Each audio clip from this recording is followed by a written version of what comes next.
guys, welcome back again. Hope we're all doing well. Alright, so today I'm going to be growing some spinach and some Lolo Rossa lettuce, guys. You know, you can't have an allotment if you don't get some salad in there, right? So that's what we're doing now. I will be adding more salad, so you could almost call this section my salad section. It's going to come all the way down under this tree here, which I'll be talking about later on, guys. But yeah, so let me just get it on, okay? I'd already given the soil a pre-soak, you know, so as lettuce really like to go into soil that is moist, or any of this kind of stuff that we use for our salads.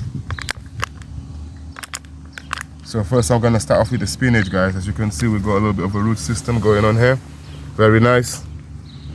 Just gonna just gently put him in place and then just put the soil around it, guys. It's a simple process.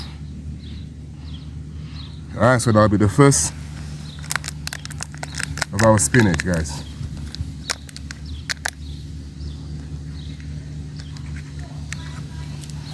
So I'm gonna try to put 3.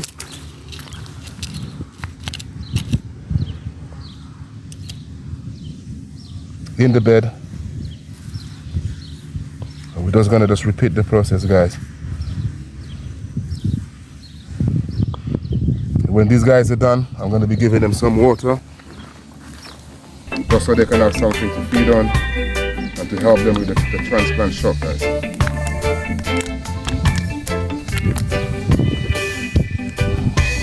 Let's do one more.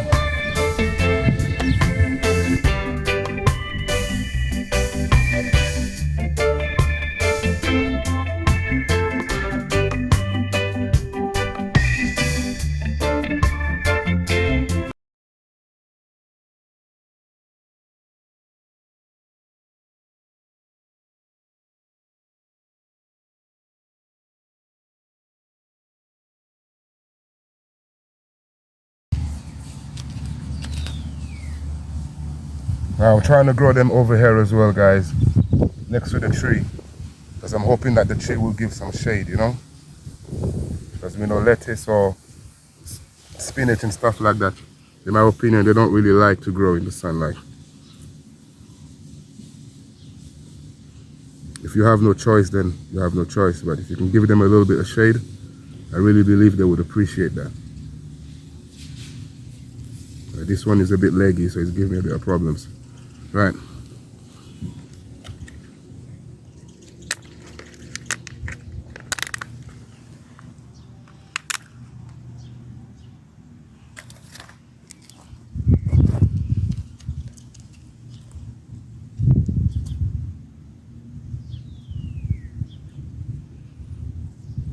Guys, I'm literally just making a hole about 2 inches deep.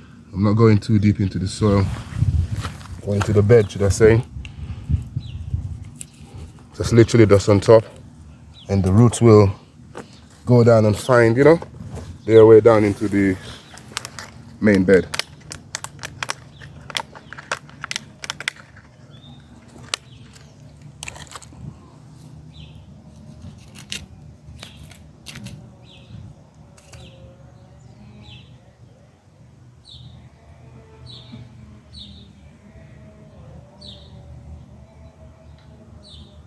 Right, guys, so I've done 6 spinach plants.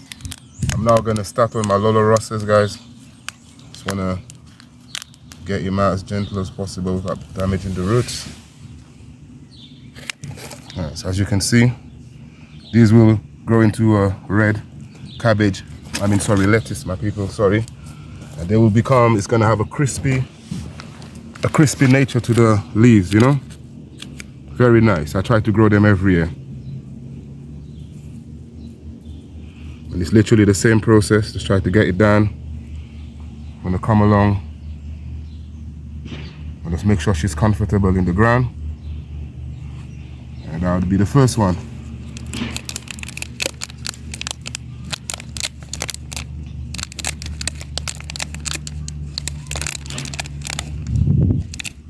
Trying to pull it out without damaging the leaves, the roots, my people.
Right guys, so the last one of the Lola Rosses.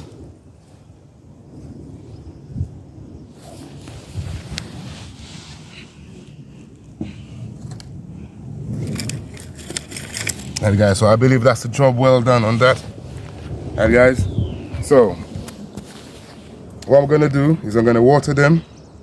I'm gonna try to keep them as moist as possible because these guys don't like to dry out in their own right.